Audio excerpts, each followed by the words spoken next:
That bucket behind the children's church caught over 300 yellow jackets in 72 hours. It cost less than $10. The bait is something you already own. We built it from apple cider vinegar, wet cat food, and a secret ingredient that turns soda into a killing liquid. By the end, you'll know how to wipe out a nest and keep wasps away for 3 months. My dad, Mackenzie, and I were called to Discover Life Church in Chipley, Florida. Yellowjackets had built nests in the eaves directly above the children's church entrance. Every Sunday, families walked through a cloud of stingers. We had to stop them before a kid got hurt. So we built a trap that exploits the two things yellowjackets can't resist. But before we built it, let me show you what we were really dealing with. Late August is when yellowjacket colonies hit their peak. A single nest can hold up to 5,000 workers. And unlike honeybees, each one can sting you over and over. They are not pollinators, they are scavengers. In spring, they hunt protein for their growing larvae.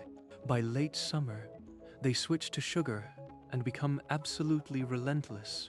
We walked the church property with Pastor Mike. He pointed out the playground, the picnic tables, the door where kids lined up every Sunday morning. Then he pointed up. Along the eaves of the children's church, we counted 3 active nests, papery gray domes tucked under the lip of the roofline. Wasps streamed in and out in a constant, angry ribbon. One nest was directly above the door handle.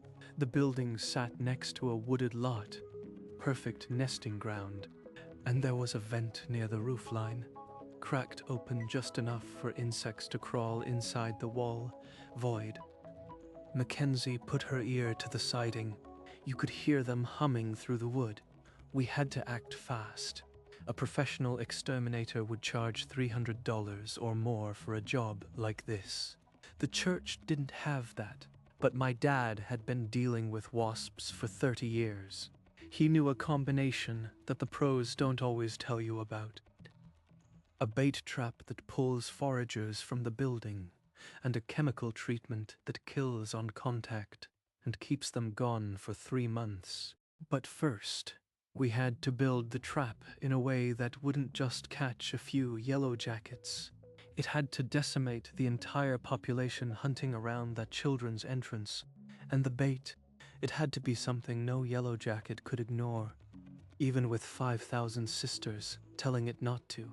What happened next when we checked that trap 48 hours later made Pastor Mike's jaw drop. We built it on a Thursday afternoon. The materials cost less than a trip to the hardware store. A 5-gallon bucket, a funnel lid, a can of wet cat food, a 2-liter of Mountain Dew, apple cider vinegar, and a squirt of dish soap. Most people use just sugar water. That's the first mistake. Yellowjackets are carnivores, trapped in a wasp's body. In the spring, they hunt protein to feed the larvae. By late August, when the colony is massive, they still have thousands of hungry mouths to feed, plus their own craving for sugar. You need a bait that hits both instincts at once. Mackenzie opened the cat food, that gelatinous seafood smell that makes humans gag, and zip-tied the can to the inside of the funnel lid, so it hung just above the liquid. The protein would draw them in from 20 feet away, maybe farther on a hot Florida afternoon. Then we poured the Mountain Dew. The sugar rush is irresistible, but the real secret is what we added next. A cup of apple cider vinegar. Honeybees hate it. Their floral radar skips right over that sharp, acidic scent. But yellowjackets, they associate vinegar with rotting fruit, the exact signal that dinner is nearby. They come running. The dish soap broke the surface tension of the liquid. No floating, no escape. Once a wasp touches that water, it sinks. Simple physics, lethal result. We hung the trap 4 feet high in the shaded tree line. Between the church and the woods, about 60 feet from the playground, you want to intercept them before they reach people, not invite them closer. My dad taught me that when I was 12, after a nest lit me up in our own backyard. That was the day I learned to respect what yellowjackets can do. But the trap alone wasn't enough. It could catch foragers all day, but the nests on the eaves were still pumping out new threats every hour. We needed to kill the source. So while the bait started working its magic, we grabbed the heavy artillery. A can of PT Wasp freeze with a 15-foot jet, a pump sprayer full of suspend polyzone, and a bellows duster loaded with delta dust. This was war on 3 fronts. We walked the perimeter again. The nest above the children's door was pulsing. Mackenzie spotted another one tucked behind a gutter spout, and the vent near the roofline. That hum we heard earlier wasn't just random. That was a satellite nest inside the wall, a hidden colony. That's when you realize this isn't a nuisance. This is an infestation that could send a kid to the emergency room. And as I positioned the ladder under the main nest, can of freezing insecticide aimed upward, a single yellow jacket landed on my arm. I didn't move because a sting sends out an alarm pheromone that turns every worker within 50 feet into a guided missile. The next 60 seconds would decide everything. The yellow jacket on my arm stayed frozen. I could feel its legs pressing into my skin, testing me. If I flinched, it would sting. And a single sting doesn't just hurt. It releases an alarm pheromone that marks you as a threat. Every worker in that nest, and the nest behind the gutter, and the hidden colony in the wall would lock onto me. I've seen it happen. 12 stings in 10 seconds. That's how people end up in the emergency room. I lifted the can of PT Wasp freeze with my other arm, moving slower than a sundial. The can says it shoots 15 feet. I was 8 feet from the nest, close enough to see their wings glint in the sun. I aimed at the entrance hole, where guards crawled over the paper shell, and I squeezed the trigger. The foam hit like a blizzard. Pralethrin, the active ingredient, attacks the nervous system on contact. They don't fly away. They drop. Mid-flight, mid-crawl, mid-bite. The spire of the nest turned white. Yellowjackets fell like pebbles onto the grass below. In 20 seconds, the stream of workers stopped. No more going in. No more coming out. The guards were dead. The queen was dead. Every larva in every cell was dead. The nest under the gutter went next. Same result. But that hum in the wall, that was different. You can't freeze what you can't see, and you can't leave a nest alive inside a church wall full of children. Dad handed me the bellows duster, loaded with delta dust, deltamethrin, same family as the spray, but in a dry powder that hangs in the air like smoke. I pushed the nozzle into the vent crack and pumped. Once, twice, 3 times. The dust puffed into the wall void, coating every surface. Wasps that crawl through it carry it back to the nest on their bodies. They groom each other. They spread the poison. Within 24 hours, that hidden colony would be a tomb. But we weren't done. Dead nests to solve today. A barrier solves the next 3 months. Because late August in Florida is prime wasps season. New colonies scout for nest sites every day. If one scout finds the same eaves, the same vent, the same corner above the children's door, the cycle starts over. So we mixed suspend polyzone in the pump sprayer, another word for deltamethrin, but suspended in polymer microcapsules. It doesn't wash off in rain. It doesn't break down in direct sun. It bonds to the surface and stays lethal for 90 days. Mackenzie sprayed the eaves, the window frames, the doorways, every inch where a wasp might land. The liquid dried clear, invisible to humans, but to a yellow jacket, it's a death sentence. It lands, it absorbs through its feet, its nervous system collapses. No nest, no survivors. The sun was starting to drop. We'd been at the church for 4 hours. The nests were gone. The hidden colony was entombed. The perimeter was sealed. And somewhere in the tree line, 60 feet from the playground, our bucket trap was doing its silent work. The cat food was ripening in the heat. The vinegar plume was drifting through the underbrush. The Mountain Dew was turning lethal. We gave it 48 hours to do what it was designed to do. And when we came back to check it, what we found inside that bucket made Pastor Mike step backward and say 3 words I'll never forget. He said, "I don't believe it." The bucket was a tomb. A thick, floating mat of yellow jackets covered the surface of the liquid. Hundreds of them, their striped abdomens stacked like a twisted mosaic.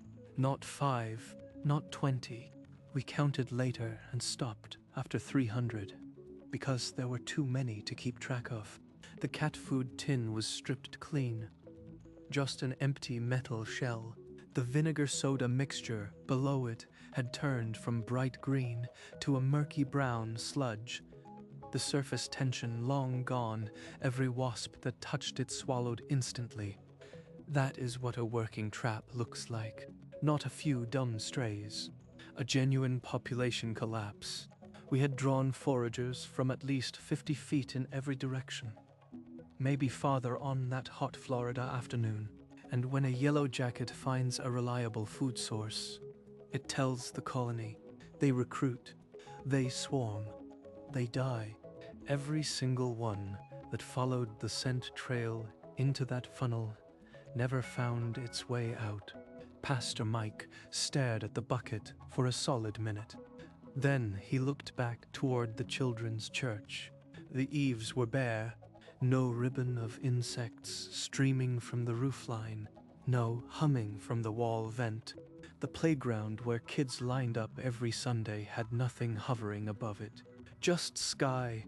That is the difference between a trap-only approach and the full system. A trap catches foragers, and a good one will catch hundreds. But the nests on the building, the hidden colony in the wall, and the surfaces where new queens scout for next year's home.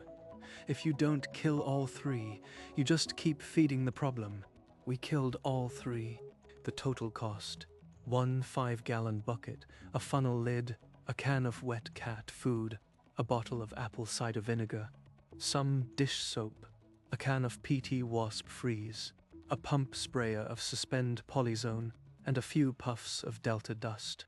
All in under $30, and an afternoon of work. Now, here is what nobody tells you about yellow jacket season. The nests we destroyed in August were at peak size. A few more weeks, and those colonies would have started producing next year's queens, fertile females that fly off in autumn, find a crack in a wall or a hollow log, and sleep through the winter. When spring comes, each survivor starts a brand new colony. 1 queen becomes 5,000 workers.